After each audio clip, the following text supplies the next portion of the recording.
Hello guys, welcome once again. स्वागत है आपका एक और नई वीडियो में। तो वीडियो होने वाली है उन लोगों के लिए बहुत ही खास जो स्किल वर्कर वीजा में यूके में आने में इंटरेस्टेड है या फिर यहाँ पे आके अपना वीजा इस कैटेगरी में लेने में इंटरेस्टेड है, क्योंकि आज की वीडियो में बात करने वाली हूँ कॉस सर्टिफिकेट ऑफ स्पॉन्सरशिप। क्या इसका स्टेटस चेक करा जा सकता है? अगर करा जा सकता है तो कौन कर सकता है एंड कैसे कर सकता है? क्योंकि आज के टाइम पे बहुत सारे लोगों की इंक्वायरी आती है कि कॉस डिले में है, कैसे हम चेक कर सकते हैं कि हमारा कॉस कब तक इश्यू होगा। तो इसी टॉपिक के बारे में ये वीडियो है। अगर आप भी कॉस की वेट कर रहे हैं, आपका कॉस अभी तक नहीं आया है, तो इस वीडियो में मैं कुछ ऐसी इंफॉर्मेशन आपको प्रोवाइड करने वाली हूँ जो एक्चुअली में आपके लिए हेल्पफुल हो सकती है। तो डोंट स्किप। से पहले अगर आप मेरे चैनल को फर्स्ट टाइम विजिट कर रहे हो तो मेरा नाम है गुरप्रीत, आप देख रहे हैं you me and England's life. And अगर आपने अभी तक मेरा चैनल सब्सक्राइब नहीं करा है तो आप ये चैनल सब्सक्राइब कर सकते हो for more informative video specially about UK life, UK visas. अगर आप यूके में आ चुके हैं तब भी चैनल आपके लिए हेल्पफुल होगा, और अगर आप आने का प्लान कर रहे हैं देन इस चैनल पे डेफिनेटली आपको बहुत सारी ऐसी वीडियोस मिल जाएंगी जो किसी ना किसी वे में आपकी हेल्प। तो स्टार्ट करते हैं आज की वीडियो। इससे पहले कि मैं मेन टॉपिक पे आऊं, एक क्वेश्चन जो बहुत सारे लोग पुट करते हैं कि क्या यूके वीआई ने इस टाइम पे कॉस्ट देने बंद करे हुए हैं, कब तक स्टार्ट होंगे? तो मैंने बहुत लोगों को रिप्लाई भी करा था कि यूके वीआई ने कभी कॉस्ट बंद नहीं करे थे, कॉस्ट अभी भी लोगों को मिल रहे हैं। कुछ लोगों के कॉस्ट में बहुत डिले आ रहे हैं, उसके रीजन डिफरेंट डिफरेंट होते हैं। उसके लिए मैंने ऑलरेडी काफी वीडियोस बनाई हुई है, go through those video so that आपको पता चल पाए कि आपका रीजन वो तो नहीं। इसके बाद बात करते हैं कि क्या कॉस्ट का स्टेटस चेक करा जा सकता है, अगर करा जा सकता है तो कैसे। तो गाइस, जब भी कॉस्ट अप्लाई होता है, आपकी कंपनी जिसमें भी आप आ रहे हो वो आपके बिहाफ पे कॉस्ट अप्लाई करती है। कभी कभी कंपनी डायरेक्टली जो उनके एचआर होते हैं वो इस चीज को हैंडल करते हैं, बट सम टाइम वो सॉलिसिटर को अपना अकाउंट दे देती हैं एंड वो कंपनी का अकाउंट हैंडल करते हैं। अब बात करते हैं ये कौन सा अकाउंट होता है।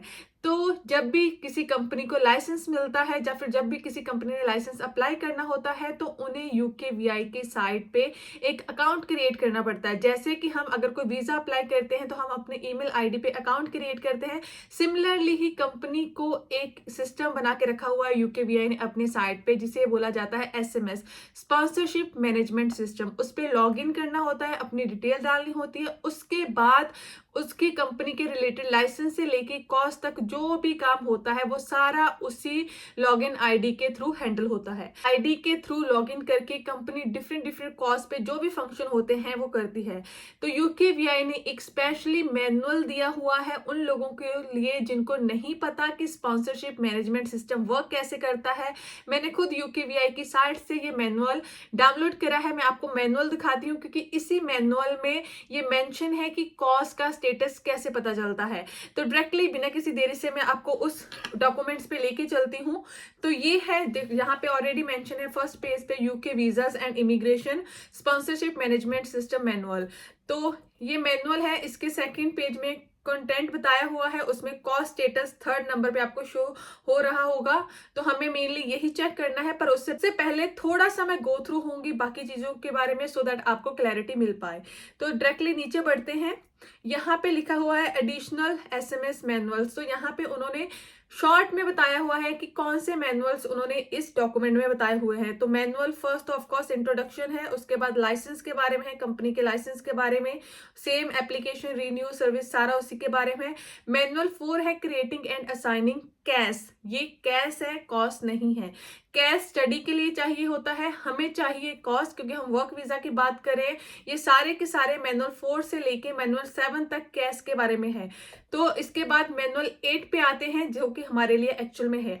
तो मैनुअल 8 है क्रिएटिंग एंड असाइनिंग कॉस्ट। तो यहाँ पे स्पेशली मेंशन भी हुआ है to help to sponsor create assign individual and batches of cost sponsor licence in any work और टेम्परेरी वर्कर रूल भी मेंशन है, जिसमें है क्रिएटिंग ए कॉस्ट 9 बीसी के बारे में है, 10 बीसी के बारे में है। मैनुअल 12 स्पेशली मेंशन है डिफाइंड कॉस्ट के लिए, to help sponsor apply for defined cost track application for defined cost and once granted create defined cost. Actually उन्होंने मेंशन करा हुआ है कि अप्लाई करने के लिए, ट्रैक करने के लिए एंड जब वो ग्रांट हो जाए उसके लिए। तो ये स्पेशली है स्पॉन्सर्ड लाइसेंस इन स्किल वर्कर। बाद इन्होंने जो जो इस डॉक्यूमेंट में टर्म्स यूज करी हैं उनकी फुल फॉर्म भी दी हुई है एसएमएस की, स्पॉन्सरशिप मैनेजमेंट सिस्टम, जैसे पहले ही मैंने बता दिया। और कॉस्ट की होती है सर्टिफिकेट ऑफ स्पॉन्सरशिप। इसके अलावा हमें इतना कोई इनका लेना देना नहीं है। अगर आपने ये डॉक्यूमेंट खुद रीड करना है तो मैं लिंक में दे दूंगी, आप खुद रीड कर लेना। मैं डायरेक्टली बढ़ती हूँ मेन। इसके बाद कॉस्ट स्टेटस है, तो इन स्टेटस के लिए ये कुछ वर्ड्स यूज करते हैं। जब हम ये ओपन करेंगे आगे जाके मैं आपको दिखाऊंगी तो वहां पे कुछ वर्ड्स नजर आएंगे, तो इन्होंने उन वर्ड्स का मीनिंग पहले ही क्लियर कर दिया है सो दैट कि किसी को कंफ्यूजन ना रहे। First word work in progress, इसका मतलब है the cost is still in draft from age one or more mandatory detail have yet to be completed. तो अगर आपका कॉस्ट का जो स्टेटस है वो वर्क इन प्रोग्रेस आ रहा है, इट मीन्स कि एक से ज्यादा चीजें जो डिटेल्स हैं वो अभी कंप्लीट नहीं हुई है। हो सकता है कि आपकी कंपनी की तरफ से हो या फिर आपकी तरफ से हो। अगर ऐसा कुछ आता है इट मीन्स कि अभी आपने पूरी डिटेल दी ही नहीं है। तो रेडी टू गो इसके बाद होता है cost has been created and ready to assign to an individual. तो अगर कॉस्ट है ready to go, it means कि कॉस्ट रेडी हो चुका है एंड वो जल्दी ही असाइन कर दिया जाएगा। असाइंड है, इट मीन्स कि कॉस्ट की सारी जो मैंडेटरी फील्ड है वो हो चुकी है एंड अब आपको वो कॉस्ट मिल सकता है। इसका क्या मतलब है मिल सकता है, मैं थोड़ा सा आगे जाके इसको भी आपको समझाऊंगी डिटेल में। तो इसके बाद विड्रॉ की है कि कॉस्ट विड्रॉ कर लिया गया है, यूज की है कि कॉस्ट को यूज कर लिया गया है अगेन। तो इसके बाद एक्सपायर्ड है, एक्सपायर्ड में दो सिचुएशन हो सकती है। एक सिचुएशन तो आपने कॉस्ट यूज कर लिया, आपको वीजा मिल चुका है। सेकंड एक्सपायर्ड में तब शो होता है जब आपको कॉस्ट मिल गया है पर आपकी जो एप्लीकेशन है वीजा की वो स्टिल अंडर प्रोसेसिंग है। मींस आपने अपनी तरफ से कॉस्ट यूज कर लिया है पर यूकेवीआई ने अभी उस कॉस्ट को यूज नहीं करा है, तब भी वो एक्सपायर्ड में शो होगा। एनीवे उस केस में आपको वीजा मिल जाता है जब तक आपके पास जो डेट है वो भी टाइम वहां पे मेंशन होता है। अगर आप with in time already visa apply कर चुके हो तो इसको आपको कोई भी वरी करने की जरूरत नहीं है।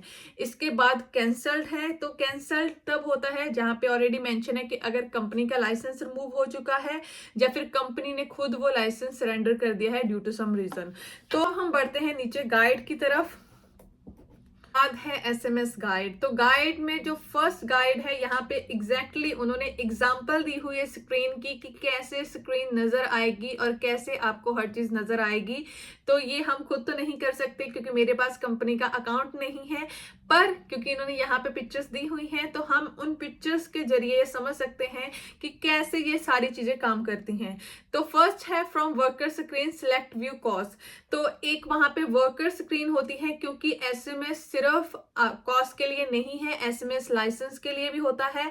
पर अगर कंपनी कॉस्ट या ऐसा कुछ अपने वर्कर के लिए कर रही है तो वो ऑफ कोर्स वर्कर स्क्रीन में आएगा। तो यहाँ पे भी यही है from worker screen select view cost. Worker screen कुछ ऐसी नजर आती है, यहाँ पे ऑलरेडी मेंशन है क्रिएट एंड असाइन। यहाँ पे क्रिएट की ऑप्शन भी है, क्रिएट सिंगल ग्रुप कॉस्ट या फिर बैच ऑफ कॉस्ट। इसके अलावा यहाँ पे जो ये हमें अभी शो कर रहे हैं वो व्यू कॉस्ट है। पार्ट 2 है, वहां पे है सर्च फॉर कॉस्ट। अगर कंपनी ने बहुत ज्यादा कॉस्ट अप्लाई करे हुए हैं, उन्हें नहीं पता चल रहा कि कौन से पर्सन का है, तो वो सर्च भी कर सकते हैं। तो सर्च में उनको क्या इंफॉर्मेशन प्रोवाइड करनी पड़ेगी, तो ये देखो पासपोर्ट नंबर, नेम जो भी है एंड डेट ऑफ बर्थ अगर वो प्रोवाइड करके नेक्स्ट कर देते हैं देन होगा तो ऐसी एक स्क्रीन नजर आ जाएगी कि क्या कॉस्ट का नंबर है, क्या नेम है, स्पॉन्सर लाइसेंस क्या है, और उसके नीचे कुछ ऐसा होगा back print status history, activity history and transfer. Right है वो ये है कि अगर कंपनी किसी को दिया हुआ कॉस्ट किसी और को ट्रांसफर करना चाहे, लेट्स सपोज किसी को कॉस्ट मिल चुका है पर कंपनी उसका कॉस्ट विड्रॉ करना चाहती है तो वो सेम कॉस्ट किसी और को दे सकती है। ये उस केस में होता है जिस केस में कंपनी के पास लिमिटेड कॉस्ट होते हैं, जो अनडिफाइंड कॉस्ट होते हैं। कंपनी ऐसा कर सकती है कि किसी का कॉस्ट कैंसिल करके किसी को दे सकती है। सिमिलरली ट्रांसफर के लिए है जिसमें व्यू कॉस्ट करना पड़ेगा एंड सर्च में डिटेल डालनी पड़ेगी, passport number, name and date of birth, उसके बाद कॉस्ट ऐसे नजर आ जाएगा। तो इसके लिए नीचे काफी ऑप्शंस हैं, back print, status history, activity history and transfer. तो ऑफ कोर्स यहाँ पे ट्रांसफर पे क्लिक करके कंपनी जिसको भी ये देना चाहे ये कॉस्ट ट्रांसफर कर सकती है। इसको मैं डिटेल में इसलिए नहीं बता रही क्योंकि ये वीडियो ट्रांसफर के लिए नहीं है, पर थोड़ा गो थ्रू में हर चीज के बारे में हो रही हूँ, तो सेव करके प्रिंट कर लिया जाता है। तो यहाँ पे अगर प्रिंट की बात हुई है, काफी लोग कंफ्यूज रहते हैं प्रिंटिंग के बारे में कि कॉस्ट कैसे मिलेगा। कमेंट करा था कि हमारे कंसल्टेंट हमें कॉस्ट दिया है, उस पर कोई नंबर मेंशन नहीं है, तो कैसे पता चलेगा, वो तो प्रिंटेड कॉपी लग रही है।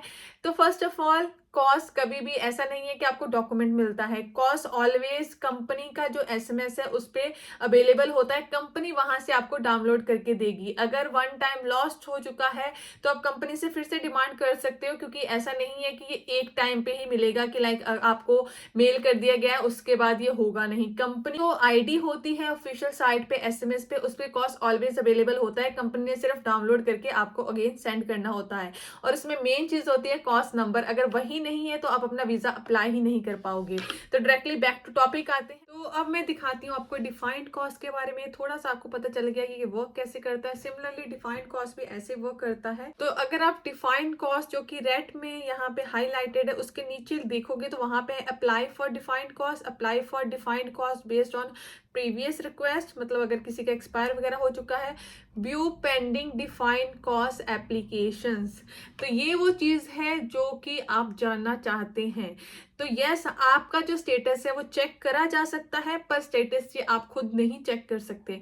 आपकी कंपनी या फिर आपका सॉलिसिटर अगर वो इसको हैंडल कर रहा है, अगर एसएमएस का अकाउंट उनके पास है तो वो आपके लिए स्टेटस चेक कर सकता है। तो उस केस में आप अपने कंसल्टेंट को बोल सकते हो कि क्या आप एसएमएस से हमें चेक करके बता सकते हैं कि उनका स्टेटस क्या है।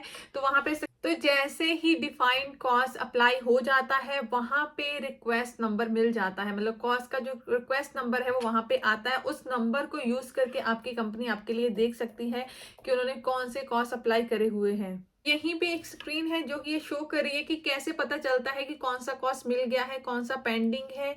ये देखो, जो ये स्क्रीन है यहाँ पे लास्ट वाला जो है वो पेंडिंग है। तो अगर इसको ओपन करेंगे तो पेंडिंग के बाद ऑप्शन आएगी कि किस कारण पेंडिंग है, कि क्या इन प्रोग्रेस है, मतलब इन प्रोग्रेस है तो मतलब कोई ऐसी चीज है जो आपकी कंपनी की तरफ से पूरी नहीं करी गई आपके बारे में या कंपनी के बारे में। अगर कोई और ऑप्शन आती है तो मैंने ऊपर ऑलरेडी एक्सप्लेन कर दिया है उसके बारे में। का मेरा मतलब यही था। काफी लोगों को काफी ऐसी इंफॉर्मेशन है जो गलत प्रोवाइड करी जाती है कि आप इस साइट से उस साइट से जाके चेक कर लीजिए, आपको कॉस्ट का स्टेटस पता चल जाएगा। कॉस्ट इसलिए नहीं आ रहा, कॉस्ट इसलिए नहीं आ रहा। तो कॉस्ट का स्टेटस आपकी कंपनी चेक कर सकती है, या फिर जो भी हैंडल करता है आपकी कंपनी की तरफ से ये एसएमएस का अकाउंट, सिर्फ वही आपके लिए चेक करके बता सकता है। आप खुद ये स्टेटस चेक नहीं कर सकते क्योंकि कंपनी आपको ये अकाउंट नहीं देगी, क्योंकि आप खुद कॉस्ट अप्लाई नहीं कर सकते, तो आपके पास अथॉरिटी नहीं होती कॉस्ट को चेक करने के लिए। कॉस्ट ऑलवेज आपकी कंपनी आपको प्रोवाइड करके देती है कि हमें ये पर्सन चाहिए यूके में जो कि हमारे लिए काम करेगा, इसीलिए सिर्फ कंपनी के पास अथॉरिटी होती है कि वो कॉस्ट का स्टेटस चेक कर पाए। तो आगे से अगर आपको कोई बोल रहा है कि कॉस्ट का स्टेटस ऐसे चेक हो जाएगा, वैसे चेक हो जाएगा, होपफुली आपको इस चीज के बारे में क्लैरिटी मिल गई होगी। आप अपने कंसल्टेंट को बोल सकते हो कि वो कंपनी को बोलें कि चेक करके बताएं कि कॉस्ट कब तक इशू होगा, कि या फिर उनकी प्रोसेसिंग कहाँ तक पहुंची है। कंपनी के अलावा या सॉलिसिटर्स के अलावा आपके लिए कोई भी ये स्टेटस चेक करके नहीं बता सकता। और रही बात कॉस्ट की, कॉस्ट का मिलने का जो टाइम होता है वो 1 डे का होता है, पर डिलेस चल रही है इस टाइम पे। उसका रीजन भी यही है कि सम टाइम कंपनीज के जो डॉक्यूमेंट्स होते हैं वो क्लियर नहीं होते, सम टाइम आपके बारे में, सम टाइम कंपनी के बारे में, जिसके कारण काफी डिलेज आ रही हैं। तो डिटेल्ड वीडियो ऑलरेडी इसके बारे में अवेलेबल है, आप उनको देख सकते हो। तो होपफुली आपके काफी डाउट क्लियर हो गए होंगे। स्टिल अगर आपका कोई डाउट है तो नीचे मुझे कमेंट सेक्शन में मेंशन कर देना। और उसके अलावा आप मुझे फॉलो कर सकते हो ऑन इंस्टाग्राम, वो का पेज भी लाइक कर सकते हो, ग्रुप भी ज्वाइन कर सकते हो, एंड मेरा सेकंड यूट्यूब चैनल भी सब्सक्राइब कर सकते हो। इन सारी चीजों का जो लिंक है नीचे डिस्क्रिप्शन में मिल जाएगा। लिंक ट्री का एक जो लिंक है मैंने नीचे दिया हुआ है, उसे ओपन करने के बाद आपको 1 क्लिक पे मीडिया अकाउंट्स मिल जाएंगे। तो मिलते हैं नेक्स्ट वीडियो में। Till then keep subscribing, keep supporting, bye.